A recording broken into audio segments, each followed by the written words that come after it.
Hello, my name's Scott Davis, and welcome to New World Birth. This is the care and feeding of a New World Age report for the Gregorian date of February 6th of 2015 and one Caban or Earth in the Mayan Zolkin calendar. And we'll also be talking about Mercury turning direct, the second Aquarius new moon in a row, the sun entering Pisces, and the Chinese New Year of the green wood sheep. February 6th is one Caban or Earth, which carries the themes of natural rhythms, synchronizing the heart with Mother Earth, inspiration, the powers of creation, earthquakes, ancient wisdom, and the flowing of the natural order. The Maya believed that the same energy that is the soul of the heart also resides in the earth. The day symbol for earth is represented by the interconnectedness of our emotions with the earth's emotions. Ian Lungold wrote, sometimes the earth's delicate sensitivities are upset, resulting in quakes of emotions and even the display of volcanic temper. Neurophysicists have discovered that our hearts radiate the body's strongest electromagnetic frequency in a torus field, and the field is holographic and arcs out and returns to the axis of the heart, and it extends from the pelvic floor to the crown of the head. And the earth also is the center of a holographic electromagnetic torus field, as is the solar system, as is the galaxy. So it's interesting to note that because of their holographic nature, there is the belief that there is only one universal torus field, which means that our hearts are connected to the earth, the solar system, the galaxy, and ultimately the universe. And it's fractal. We don't have a part, but the whole represented in each of us. This 13-day period is best used to change our patterns to be more heart-centered and in balance with our Earth Mother. And since we're beginning the energy of the Chinese New Year before and have the New Year's Day following this Trecena, I thought I'd discuss the year of the green wood sheep. And February 19th begins the Chinese New Year of the green wood sheep. And actually, the Chinese have two beginnings. The first day of wood sheep or goat is February 4th. And then the Chinese New Year's Day is the 19th. So in January, we wrapped up the year of the green wood horse. Sheep or goat is one of the favorite animals of the Chinese, with this character being yang, which means the positive energy in the universe and considered lucky. Sheep or goat is about being gentle, shy, sympathetic, stable, mild-mannered, amicable, kind, and just. And people who are born in sheep years are reserved and quiet, have perseverance, look gentle on the outside, but are tough below the surface. Prefer to be in groups and tend to prefer being a supportive team player rather than the lead role. Wood is community oriented, which is compatible with the energy of sheep. Unlike the year of the horse, which was a time of adventure, excitement, victory, surprising romances, which also includes bolting for them as well. We might have expected the global economy to get stronger as industrial manufacturing would be on the rise with the energy of the horse. But the sheep year brings financial difficulties, and people adopt conservative strategies when dealing with investments of their own resources. The last sheep year was 2003, and like 1943, these were both black water goat years, which began the Iraq War, and then in 1943, World War II dominated the historical events. With water sheep energy is there to help others and sacrifice personal interests for others. 1991 was a white metal sheep year, which was considered to be the last year of the Cold War, and yet the conflict that would be called the Gulf War began the constant United States military presence in the Middle East. Ambition and stubbornness are themes of metal goat years. 1979 was a brown earth goat year, which had the Ayatollah Khomeini returning to Tehran, Iran, and the beginning of the Iranian hostage crisis. Righteousness is a theme of the earth sheep. 1967 was a red fire sheep year, which was the summer of love, but also had the Vietnam War and protests against the war. And fire goats are amicable, frank, and honest. The last green wood sheep year was 1955, which brought many firsts, such as a young Jim Henson building the first version of Kermit the Frog, speaking of green, and the Broadway musical version of Peter Pan. It was presented on television for the first time. Ray Kroc opened the first McDonald's in Illinois. A British team were the first to attain the summit of Kanchenjunga in the Himalayas. The first diamond mine in the Soviet Union is discovered. Disneyland opened to the public in Anaheim, California. The first nuclear-generated electrical power was sold commercially. The first Geneva summit meeting between the United States, the Soviet Union, the United Kingdom, and France. The first edition of the Guinness Book of World Records is published. General Motors becomes the first American corporation to make profit over $1 billion in 1 year. The Tappan Zee Bridge in New York opened to traffic during the green wood sheep year. The long-running program Gunsmoke debuted. Alfred Hitchcock Presents debuted. The Mickey Mouse Club debuted. The first footage of Elvis Presley's film. Bo Diddley makes his television debut on Ed Sullivan's Toast of the Town show. And many television stations first sign on the air across the United States under the influence of the green wood sheep. West Germany becomes a sovereign country recognized by important Western foreign countries such as France, the United Kingdom, Canada, and the United States, and later that year joins the North Atlantic Treaty Organization.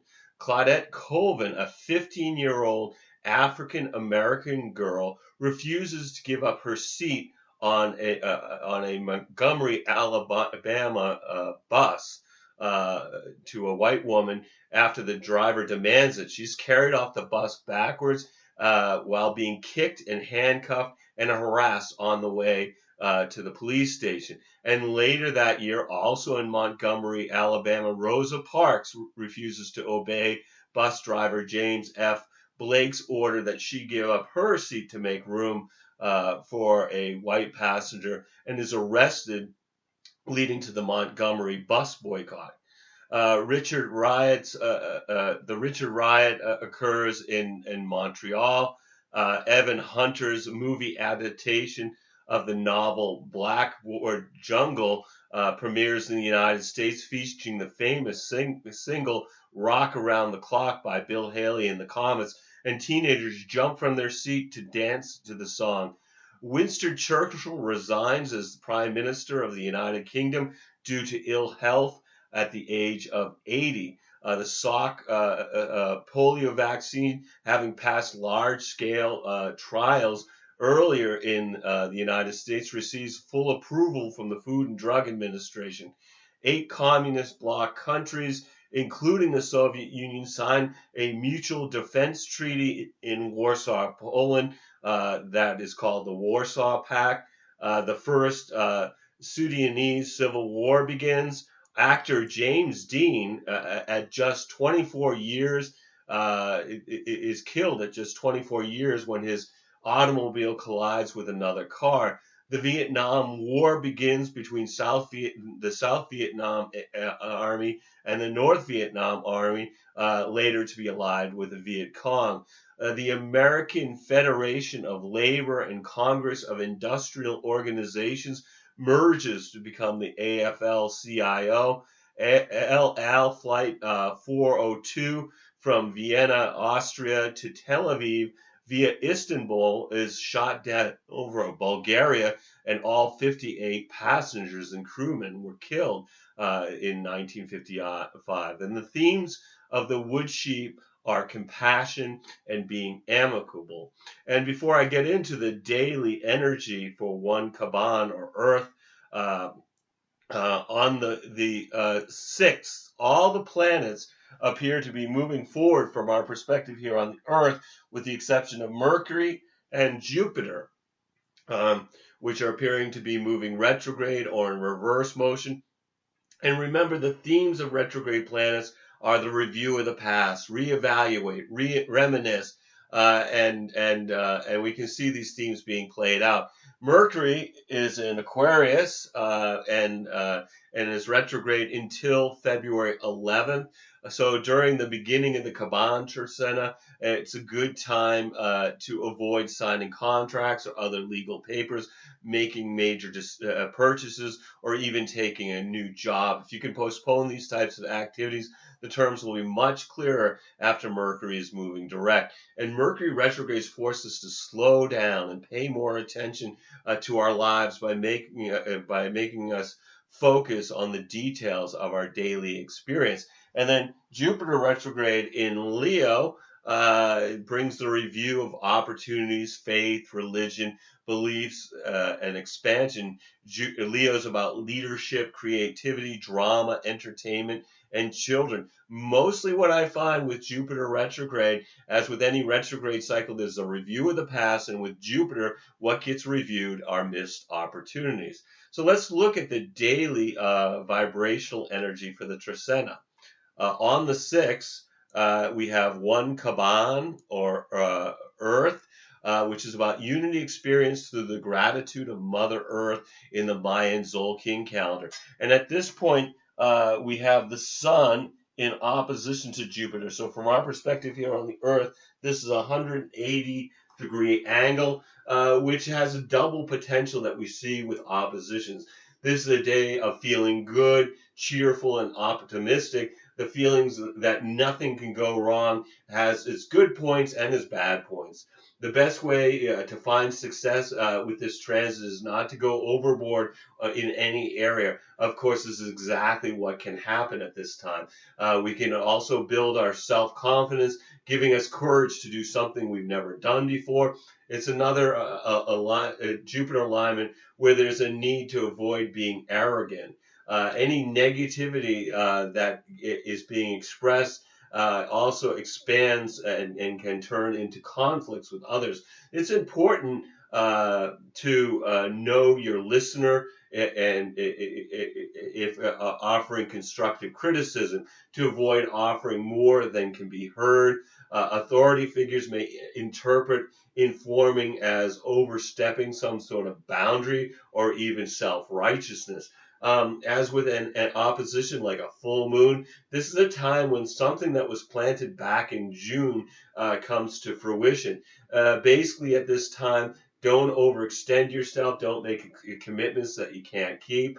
And I'm not going to be covering the daily lunar activity in these reports, other than new moons and full moons. But that information is available on the New World Birth daily Facebook posts and also on the blogger New World Birth blog. So on the 7th, we have 2 Etsnob, or Flint, which is about duality experience through being introspective in the Mayan Zolkin calendar. February 8th is 3 Kawak, or Storm, taking action through recognizing the gifts in adversity. While we have Venus in Pisces, and it's in a sextile to Pluto in Capricorn. So that from our perspective here, this is a 60-degree angle. It brings an atmosphere of passion, intensity, and expression with less filtering. So be careful not to say things that you're going to regret later. Folks may seek the advice of older people, represented by Capricorn, regarding relationships or money, represented by Venus. Venus in harmony with Pluto combines love and death. So this could be a time when we hear from an ex-lover or have the desire to contact a partner from our past. This transit deepens our emotions and brings more focus on our friendships. It also intensifies love relationships and can take sexual experiences to a whole new level. A new relationship begun under this influence may feel faded, and creativity is magnified and is purposeful. On the 9th, we have 4 Aha, or sun stability, through honoring the wisdom and memory of our ancestors. And Venus merges with Chiron and Pisces, which brings us a deeper awareness of being vulnerable in our relationships, which makes us aware of past wounds related to love and money, with the ultimate goal to heal what has been exposed. February 10th is 5 Imish, or crocodile, empowerment through nurturing new beginnings in the Mayan Zolkin calendar. The 11th is 6 Ik, or wind, being in the flow through communications, while Mercury turns direct. So it's at 1 degree of Aquarius. So it would be just beginning to move direct.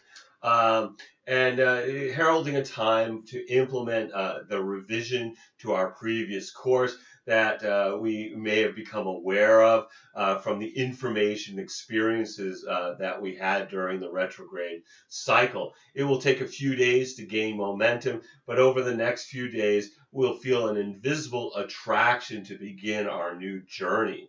February 12th is 7 Akbal, or a night reflection through contemplating the stars. The 13th is 8 Khan, or seed, or lizard, balanced through planting seeds and making new connections in the Zolkin calendar. February 14th is 9 Chichan, or serpent, patience experienced through being flexible. The 15th is 10 Kimi, or transformation, manifestation through releasing what no longer serves us. February 16th is 11 Manik, or deer, resolution through being of service to others. The 17th is 12 Lamat, or star, or rabbit, or Venus, in the Mayan Zolkin calendar, which is about understanding through being grateful for abundant relationships.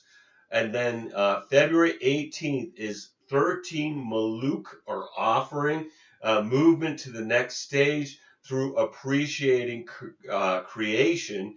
And this is when we have the Aquarius New Moon. This is the second Aquarius New Moon.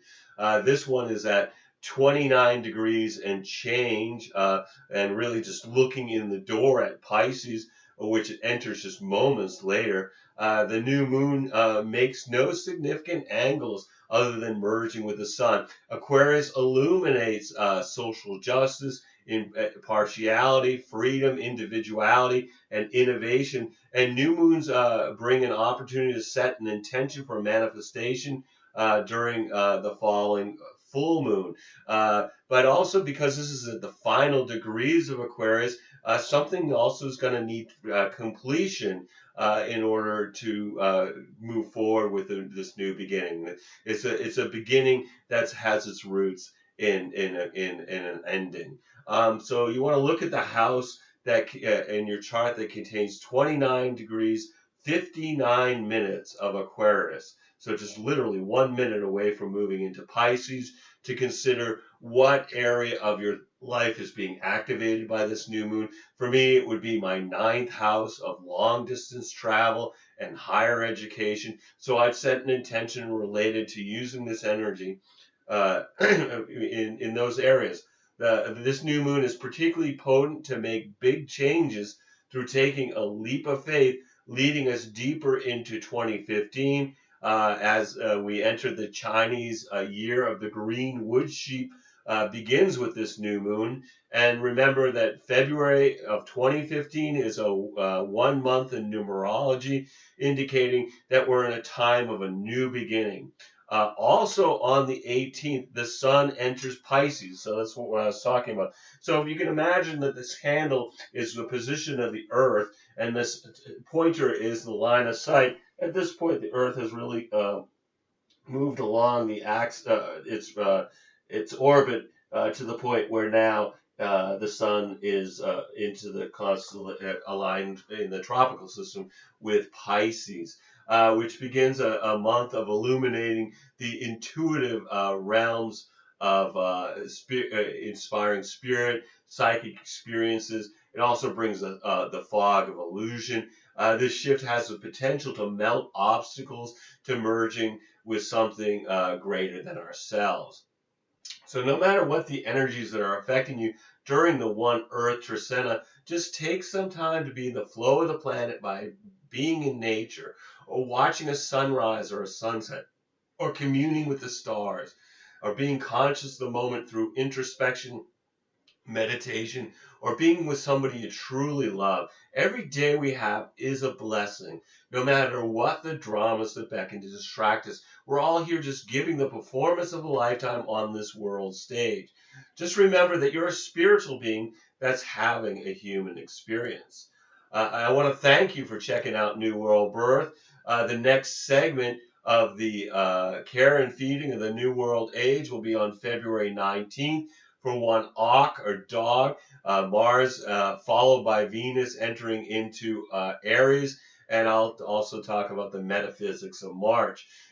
You can check us out on Facebook, YouTube, or the Mayan Magic website, and I encourage you to share this information as videos or as text as widely as you choose.